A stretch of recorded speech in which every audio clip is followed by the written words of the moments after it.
નમસ્કાર, હું છું માર્ગી. આપની સાથે હેડલાઇન્સમાં જોઈએ કેટલાક મહત્વના સમાચાર. પાકિસ્તાનના આર્મી ચીફ અસીમ મુનીરના નિવેદનનો ભારતે યોગ્ય જવાબ આપ્યો છે. વિદેશ મંત્રાલયે કહ્યું કે આંતરિક રાજકારણને કારણે હતાશામાં નિવેદન આપવામાં આવ્યું છે. વકફ કાયદાની અસર પણ આ નિવેદનના રૂપમાં દેખાય છે.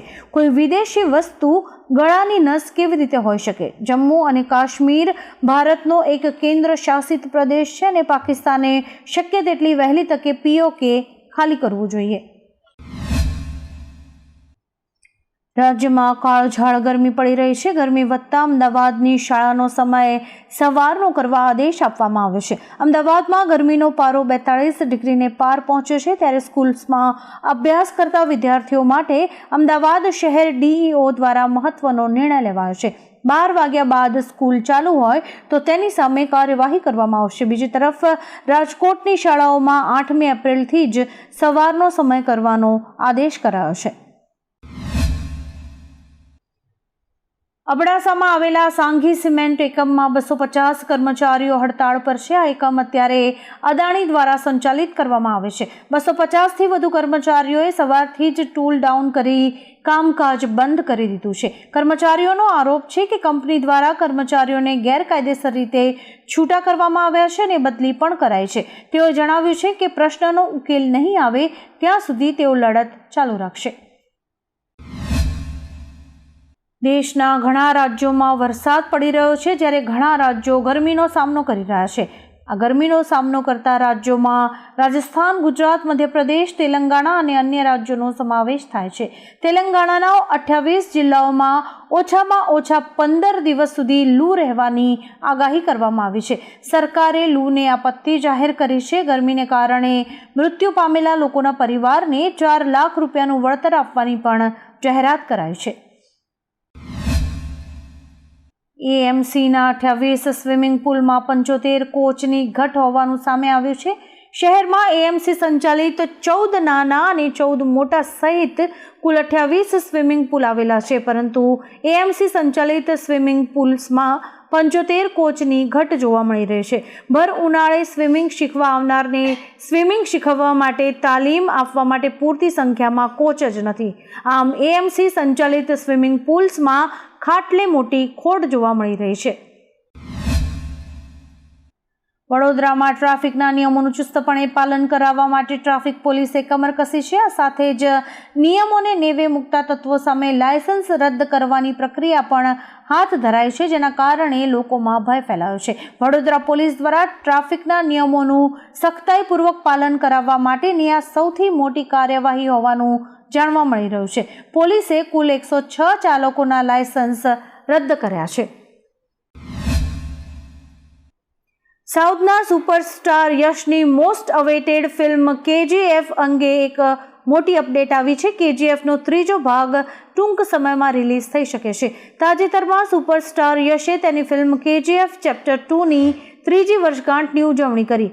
હોમ્બલે ફિલ્મ્સે સોશિયલ મીડિયા પર એક વિડીયો પોસ્ટ કર્યો અને કેપ્શનમાં લખ્યો, તે આવ્યો, તેણે જોયું, તે જીતી ગયો. વિડીયોમાં KGFની સફર બતાવવામાં આવી છે અને અંતે KGF 3 લખેલું છે. જલ્દી મળીશું. ભારત સંયુક્ત રાષ્ટ્રમાં UCC લાગુ કરાવવાની દિશામાં આગળ વધી રહ્યું છે, જેમાં 3 દેશોનો તેને સાથ મળ્યો છે. તાજેતરમાં ભારત દ્વારા સંશોધિત સંયુક્ત રાષ્ટ્રની સુરક્ષા પરિષદમાં પ્રતિનિધિત્વના આધારમાં ધર્મ અને આસ્થાના માપદંડનો ઉમેરો કરવાની વાતને લઈને વિરોધ દર્શાવાયો હતો, જેમાં કહેવાયું કે આ ક્ષેત્રીય પ્રતિનિધિત્વના અપનાવાયેલા સ્વીકૃત આધારથી વિપરીત છે. અમદાવાદના રખિયાલ વિસ્તારમાં 4 શખ્સોએ એક યુવકનું અપહરણ કરીને ઢોર માર માર્યો છે, જેનો CCTV વિડીયો સામે આવ્યો છે. આરોપીઓ તીક્ષ્ણ હથિયાર બતાવી યુવકને બળજબરીથી લઈ ગયા હતા. ઘટનાની પાછળ અગાઉની અંગત અદાવત હોવાનું જણાવાયું છે. પોલીસે ફરિયાદને આધારે આરોપીઓની અટકાયત કરી છે. અમદાવાદમાં સતત અસામાજિક તત્વો પોલીસને પડકાર ફેંકી રહ્યા છે.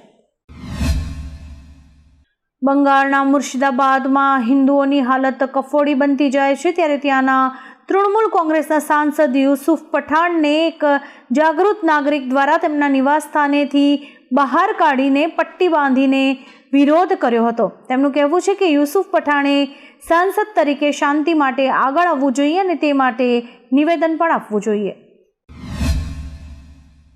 ઊંઝા એપીએમસીના બોર્ડની ચૂંટણી થયા બાદ પણ ચેરમેન અને વાઇસ ચેરમેનની નિમણૂક ન થતાં વેપારીઓમાં નારાજગી જોવા મળી છે.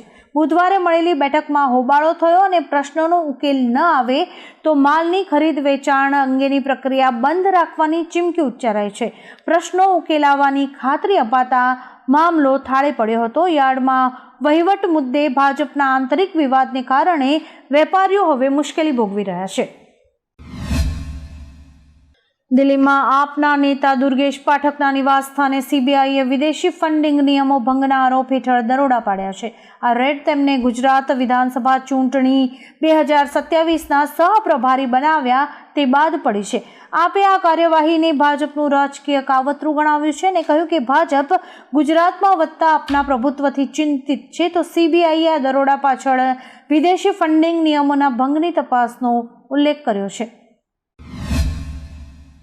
વકફ કાયદા પર ટિપ્પણીઓ કરવા બદલ ભારતે પાકિસ્તાનને ફટકાર લગાવી છે. ભારતે પાકિસ્તાનને સણસણતો જવાબ આપ્યો છે. વિદેશ મંત્રાલયના પ્રવક્તા રણધીર જયસ્વાલે કહ્યું કે પાકિસ્તાનને ભારતના આંતરિક મામલામાં બોલવાનો કોઈ અધિકાર નથી. બીજાઓને ઉપદેશ આપવાને બદલે પાકિસ્તાને પહેલા પોતાના દેશમાં જે લઘુમતીઓ છે તેમની દયનીય સ્થિતિને જોવી જોઈએ. એક રિપોર્ટ અનુસાર બીજીટીમાં ખરાબ પ્રદર્શનને કારણે બીસીસીઆઈએ કોચિંગ સ્ટાફમાંથી 4 લોકોને કાઢી મૂક્યા છે, જેમાં સહાયક coach Abhishek Nayar, fielding coach T Dilip, trainer Soham Desai અને એક માલિશ કરનારનો સમાવેશ થાય છે. ટીમ પાસે પહેલેથી જ ટી દિલીપની જગ્યાએ બેટિંગ કોચ સિતાંશુ કોટક અને સહાયક કોચ રાયન ટેન ડોયશકોટ છે. એડ્રિયન લેરૂની ટ્રેનર તરીકે નિમણૂક શક્ય છે, જોકે આ વાતની સત્તાવાર પુષ્ટિ હજુ સુધી નથી થઈ. દર વર્ષે ચારધામ યાત્રા દરમિયાન હેલિકોપ્ટર સેવાને લઈને ભક્તોમાં ઘણો ઉત્સાહ જોવા મળે છે. આ વખતે પણ 8મી એપ્રિલથી બુકિંગ શરૂ થતાની સાથે જ આખા મહિનાની સીટ્સ થોડાક જ કલાકોમાં ભરાઈ ગઈ છે. ઉત્તરાખંડના નાગરિક ઉડ્ડયન વિભાગના અધિક સચિવ સોનિકા મીણાએ જણાવ્યું હતું કે આ વખતે યાત્રા દરમિયાન સુરક્ષા વ્યવસ્થા વધુ કડક બનાવવામાં આવી રહી છે અને ગંગોત્રી યમનોત્રી માટે પણ હેલિકોપ્ટર સેવા શરૂ થવાની છે. 19મી એપ્રિલે અમદાવાદમાં મેટ્રો સેવા થોડાક સમય માટે બંધ રહેશે. સવારે 8 વાગ્યાથી બપોરે 12:30 વાગ્યા સુધી મેટ્રો સેવા સ્થગિત કરાઈ છે. મોટેરાથી ગાંધીનગર સેક્ટર 1 સુધીનો મેટ્રોનો રૂટ બંધ રહેશે. મેટ્રો સેવા બંધ રાખવા પાછળનું કારણ એ છે કે આ સમય દરમિયાન મેટ્રોના ઇન્સ્પેક્શનની કામગીરી હાથ ધરાશે અને તેના કારણે રૂટ બંધ રહેશે. જોકે બપોરે 12:30 વાગ્યા પછી નાગરિકો મેટ્રોનો ઉપયોગ કરી શકશે. હવામાન વિભાગે આજે કચ્છ અને રાજકોટમાં યલો એલર્ટ સાથે હીટ વેવની આગાહી કરી હતી. રાજકોટમાં આજે સામાન્ય કરતાં 4 ડિગ્રી તાપમાન વધુ નોંધાયું હતું. 42.9 ડિગ્રીએ ગરમીનો પારો પહોંચતા લોકો અકળાયા હતા. અન્ય 5 શહેરોમાં પણ 40થી વધુ તાપમાન નોંધાયું હતું. હવામાન વિભાગે આવતીકાલથી રાજ્યમાં ગરમીમાં આંશિક રાહતની આગાહી કરી છે. જોકે રાજકોટ, અમદાવાદ અને કચ્છમાં તો આવતીકાલે પણ 41થી 42 ડિગ્રી તાપમાન રહેવાની શક્યતા છે. એક તરફ મોંઘવારીએ માઝા મૂકી છે, ત્યારે રાજ્યના પ્રવક્તા અને આરોગ્ય મંત્રી ઋષિકેશ પટેલે સીએમના નેતૃત્વમાં લેવામાં આવેલા એક નિર્ણયની જાહેરાત કરતા કહ્યું કે 7મા પગાર પંચનો લાભ મેળવતા કર્મચારીઓના મોંઘવારી ભથ્થામાં 2% વધારો કરવામાં આવ્યો છે. રાજ્ય સરકારના જે કર્મયોગીઓ 6ઠ્ઠા પગાર પંચનો લાભ મેળવે છે તે કર્મચારીઓના મોંઘવારી ભથ્થામાં 6% વધારો કરાયો છે. અમેરિકાના રાષ્ટ્રપતિ ડોનાલ્ડ ટ્રમ્પે હાર્વર્ડ યુનિવર્સિટીને મજાક ગણાવી છે. તેમણે કહ્યું કે હાર્વર્ડને હવે વિશ્વની શ્રેષ્ઠ યુનિવર્સિટીઝ કે કોલેજીસની કોઈ પણ યાદીમાં સામેલ ન કરવી જોઈએ. હાર્વર્ડ એક મજાક છે જે નફરત અને મૂર્ખતા શીખવે છે. તેને વધુ સરકારી પૈસા ન મળવા જોઈએ. ઉલ્લેખનીય છે કે ટ્રમ્પે હાર્વર્ડને મળતું 18,000 કરોડ રૂપિયાનું ફંડ પણ બંધ કરી દીધું છે. જોકે ડોનાલ્ડ ટ્રમ્પના નિવેદનથી આખી દુનિયા ચોંકી ઉઠી છે. પશ્ચિમ બંગાળના મુર્શિદાબાદમાં વકફ એક્ટને લઈને થયેલી હિંસાની તપાસ માટે એસઆઈટીની રચના કરવામાં આવી છે. આ ટીમમાં ડીઆઈજી મુર્શિદાબાદ રેન્જ સહિત 9 સભ્યોનો સમાવેશ કરાયો છે. આ ટીમ હિંસાગ્રસ્ત વિસ્તારની મુલાકાત લેશે અને પોતાનો રિપોર્ટ રજૂ કરશે. બીજી તરફ રાષ્ટ્રીય મહિલા આયોગે હિંસામાં મહિલાઓના કથિત ઉત્પીડન અને વિસ્થાપનની તપાસ માટે પણ એક સમિતિની રચના કરી છે. આવા જ કેટલાક રસપ્રદ સમાચારો નિહાળવા માટે અમારી યુટ્યુબ ચેનલને લાઇક, શેર અને સબસ્ક્રાઇબ કરો અને જોતા રહો હેડલાઇન્સ.